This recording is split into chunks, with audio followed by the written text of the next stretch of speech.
At the children's hospital, a girl asked, "Can you help me find my leg?" If you want more stories where small moments rearrange whole lives, subscribe to Tale Hub now. This one begins with a question nobody expects to hear in a hospital corridor. Can you help me find my leg? At the children's hospital, the morning moved in bright, brittle bursts. Fluorescent lights hummed a patient rhythm. Nurses performed their rounds like small rituals, moving from room to room with thermometers and calm voices. The walls were painted in colors chosen to distract instead of soothe. Cartoon animals and oversized stars attempting to hold anxiety at bay. Volunteers tucked themselves into the background carrying art supplies, sandwich bags, crayons. The things that could make something that felt like an earthquake appear for a little while like a manageable tremor. I had volunteered in pediatric care for a year. I could read the hospital like a map of small disasters and tentative recoveries. I knew which rooms were quiet because the monitors were stable, and which corridors stayed noisy because someone was refusing medication or insisting on more juice. I knew the rhythm, and I knew there were times when the rhythm would stutter into an arrhythmia that refused to be soothed. The morning it changed, a girl hopped into the hallway on one leg. She appeared like a punctuation in motion, bright as a coin tossed into a fountain. Her hair was braided into two messy plaits. Her shirt declared a slogan that was almost a dare. She balanced with practiced ease, weight on one foot, the other missing where a prosthetic should have clicked into place. She paused when she noticed me, and the sentence she used to start a search was simple, precise, and literal. Can you help me find my leg? For a breath, my mind argued with the sentence.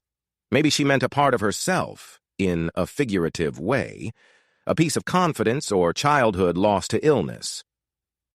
But she was looking at the floor, at the linoleum, and the absence of a mechanical limb under her shorts was a fact that demanded action. Her tone had been neither plaintive nor dramatic. It was the tone of habit, as if asking for one's limb back was just another small task, like tying shoelaces. She named a ward, the teen ward, and shrugged. And when she shrugged, she did not look ashamed so much as resigned, wearied by the small violences the world had taught her to expect.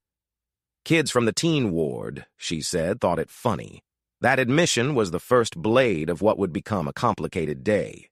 The hospital was a kaleidoscope of patients, toddlers with fever dreams, teenagers who perfected indifference into an art, parents who tried to thread hope through exhaustion. Teenagers, with their newly minted sense of power, could be cruel. A subset of that cruelty grew unchecked when it found soft targets, kids with visible difference, children tethered to equipment, those whose parents lived in phone calls and hollowness. We began to look. The playroom elbowed into the corridor with its messy array of toys and paints. Volunteer boxes rustled. A younger boy, when asked, blurted a name and ran away. "Ronnie," he said. "He runs things in the teen ward." The name came with a rumble in the background, a feeling that some kids grew up within the hospital inside a social order not yet tempered by adulthood. Ronnie was the kind of adolescent who mistook entitlement for power, a child who learned to bend the world to his will because his parents' influence taught him he was untouchable. We found the teen ward quickly because a phone screen lit the darkness and laughter leaked out like smoke. A group of older kids had clustered around a device, streaming a humiliating clip. Someone's wheelchair moved away as the victim crawled after it. Cruelty is practical for bullies. It is a short, effective way to establish control. In that cluster, Ronnie stood nearest the couch, a smirk fixed like a mask. Behind the couch, pink unicorn stickers glinted. The color caught the eye. It was the kind of clerical detail that becomes a compass in the dark. Once you know the sign, you can follow it. Ronnie plucked the prosthetic up above his head and dangled it. He treated the leg like a flag on a mast, and he used it to wave at privilege. The girl who had hopped in, small against the wall, flushed. The hospital, with all its calibrations of care, soft white coats and harsh fluorescent light, understood a certain rhythm. Staff respond to alarm codes, administrators respond to donations, and the culture responds to those who drive committees, who pay for wings, who have faces on plaques. Ronnie's mother served on the board. That detail made the air heavier. Power in hospitals often flows along invisible channels. Influence is a kind of immunization in a place where people hope others will behave morally. She demanded her leg back. The demand sliced the laughter. Ronnie performed an exaggerated limp in mockery, an action that smelled of entitlement. He spoke in that cadence of boys who have learned to be cruel with the certainty of impunity. The other teens joined in, their laughter like a chorus that had practiced cruelty and found it effective. The girl, whose name I later learned to be Ava, stared at Ronnie. There are moments when time tightens. In those moments, bodies choose motion, and motion becomes the only honest answer. Ava shifted her center of gravity on the real limb in a stance that suggested balance could be learned or inherited. In a movement so quick and precise it appeared like choreography, she kicked him squarely in the face. The impact was immediate and a kind of music. Ronnie's head snapped back. Something small and glass distinct tumbled across the floor. It was a little roundness, reflective and awful in its suddenness. A prosthetic eye rolled, a truth revealed in absurdity. Ronnie had his own prosthetic. The ward that had once felt all-powerful fell silent. Authority had been a performance. Authority could be shown to be fragile. He collapsed in a spasm of surprise and horror, hands clawing at the floor as if he could reclaim the piece of himself that had bounced out and betrayed him. He had all this time worn prosthetics as outward signaling, and the discovery stripped him of theater. Tears carved tracks down his face once the pretense was gone. The hierarchy shifted like tectonics. Sympathy moved in odd directions. A bully became a child bleeding from humiliation, and the children's chorus that had once hooted now looked away, embarrassed to have been the audience. Ava walked over calmly to the couch. She retrieved her leg, the prosthetic that had waited for its owner, and checked the straps with the patterns of someone who had to attend to living as an exercise in logistics. She reattached herself in methodic motion.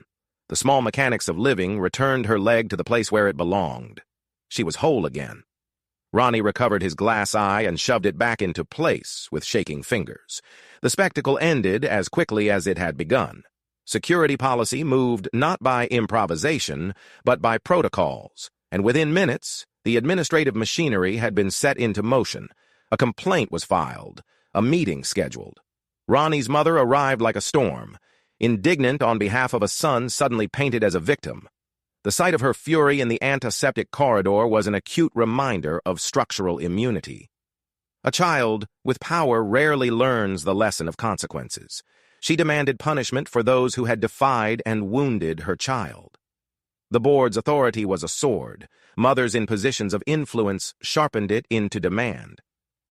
The hospital's administration considered many things at once: public relations, litigation risk, donations, the fragile balance of ward spirits. The situation bent like a reed in a wind. It did not shatter because the building that housed it was constructed to protect itself. The first step the administration took was to contain. They called the incident an event, in the kind of terminology that sanitized emotion. They initiated a review. They asked staff for statements. A volunteer, and me, was summoned to recount, to give a testimony that would be transcribed and filed. Sitting under fluorescent lights in a small administrative room, there was a strange sense of theater. I told the story straightforwardly. The missing leg, the video, the mocking, the kick. The woman across from me typed with a speed that matched a kind of clinical detachment. Her face betrayed nothing. Facts were facts. Emotions were notes. But my voice retained the texture of the hallway, tension, tenderness, and the sudden cheap edges of power. The board's reaction was to question the discomfort, to diffuse liability. Ava, the child who had been plainly accused of violent behavior after reclaiming herself, faced a different sort of danger. Volunteers and staff were evaluated, their status sometimes threatened if their actions were deemed inflammatory. The hospital's impulse was always toward preservation. Preserve donors, preserve reputation, preserve the steady functioning of a place that must forever keep terrible things from becoming worse. Critically, preservation often requires silencing the inconvenient victims. The patient who had his wheelchair hidden became the center of a controversy. The girl's act of resistance became trouble. They called her mother into an exam room and asked questions in tones balanced between concern and assessment. They examined CCTV and the viral clip now lodged in phones like a tumor.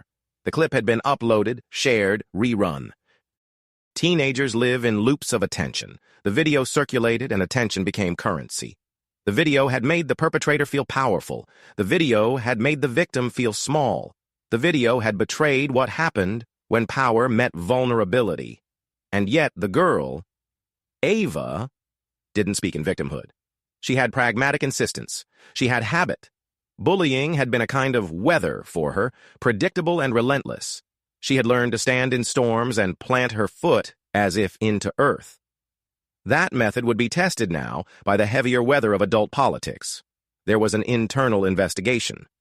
Witness statements were collected like beaded curtains of evidence. Statements are paradoxes. They tell the story of what people remember and reveal the stories they choose not to tell.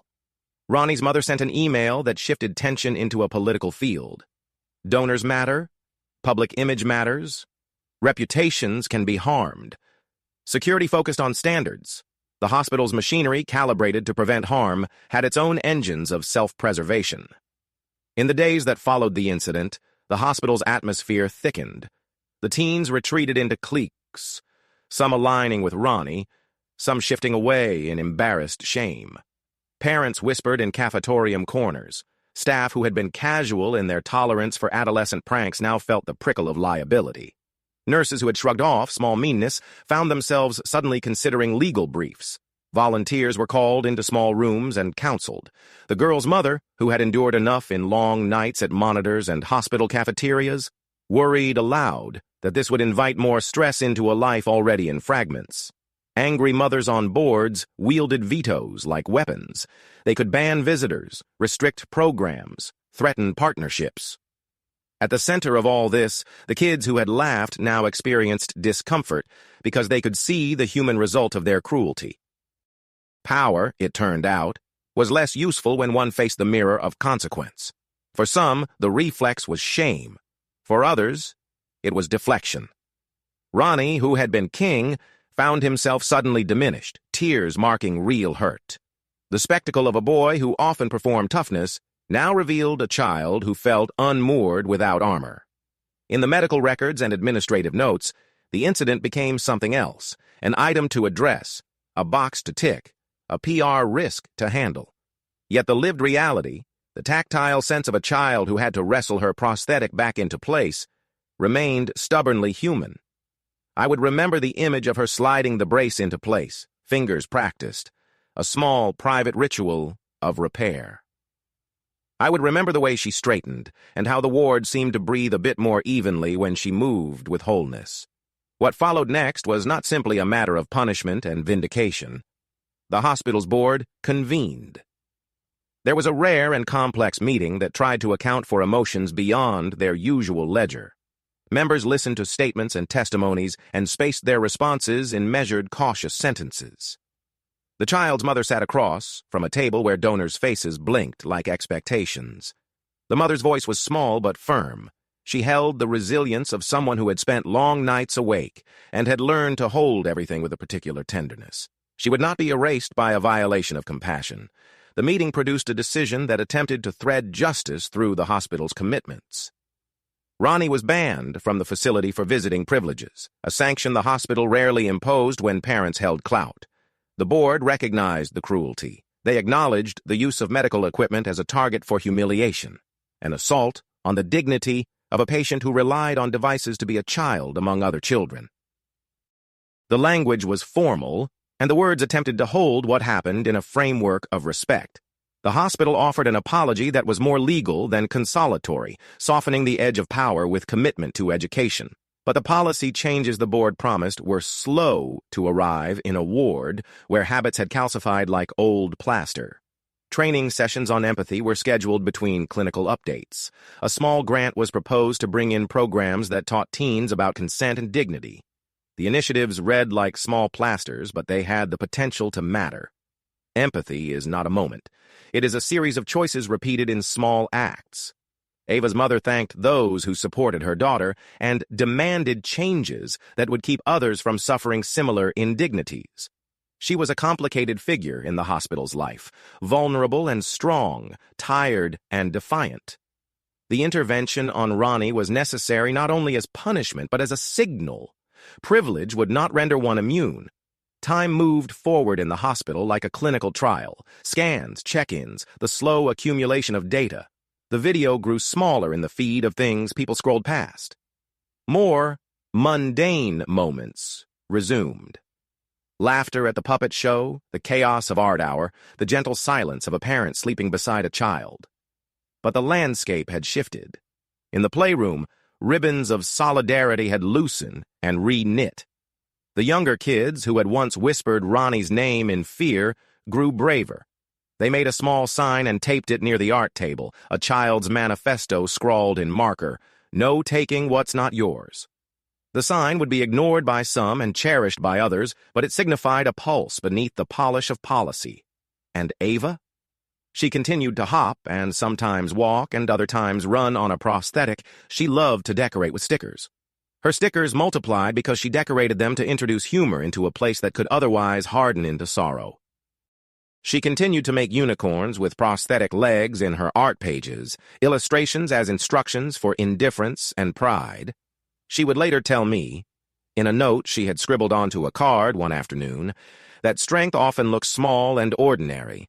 That was the lesson the hospital had learned in a private corridor when a missing prosthetic became a mirror for all the ways people could be cruel, and in turn, how dignity could be reclaimed. For months after the incident, the ward carried a complex aftertaste. The hospital's social media issued a carefully worded statement about respecting dignity, about safety, about zero tolerance for bullying, the kind of statement that general audiences accept and forget. Yet, behind the veneer, deeper changes took root. A teen mentoring group was formed to teach older patients to model kindness rather than mockery. The program was led by staff and by a counselor who specialized in adolescent behavior. The sessions were clumsy at first. Teens who had once used cruelty as social currency learned awkwardly to speak about their feelings. Over time, the program bore fruit. Ronnie, removed from the hospital for a period and forced into reflection through a combination of disciplinary action and counseling, began to understand the gravity of his acts. It wasn't instant redemption. It rarely is. But the eventual softening in his posture suggested possibilities. Ava's mother, fragile and resolute, became a voice in the hospital community. She served on a smaller committee that advocated for patient dignity, and under her watch the hospital considered how equipment could be safeguarded, how policies could protect patients more effectively from being targeted for being different. Something started to shift the DNA of institutional culture. Small, human-centered interventions testing themselves against the long swells of institutional inertia. The memory of a glass eye rolling across linoleum sustained unexpected metaphors. It forced people to think about the fragility and complexity of those who seemed strong. It became a story told in staff rooms about how even children with power can be undone. It was mentioned in training as an example of why policies matter and why privilege must be accounted for. The hospital realized that care is not just clinical and not merely about procedures. Care is also about permission. Permission to be whole, to be safe, to be treated with the same basic respect as any other child. Months turned to seasons. The hospital's courtyard saw new plantings that symbolized a small rebirth, a pocket garden installed to provide patients and their families a place to breathe, an attempt at literal rooting for people who had their lives uprooted. The sign at the garden read, simply with good intention, "Recover here." Children drew chalk rainbows around the bench. Ava planted a small sunflower seed and watched it push itself toward light, like a promise.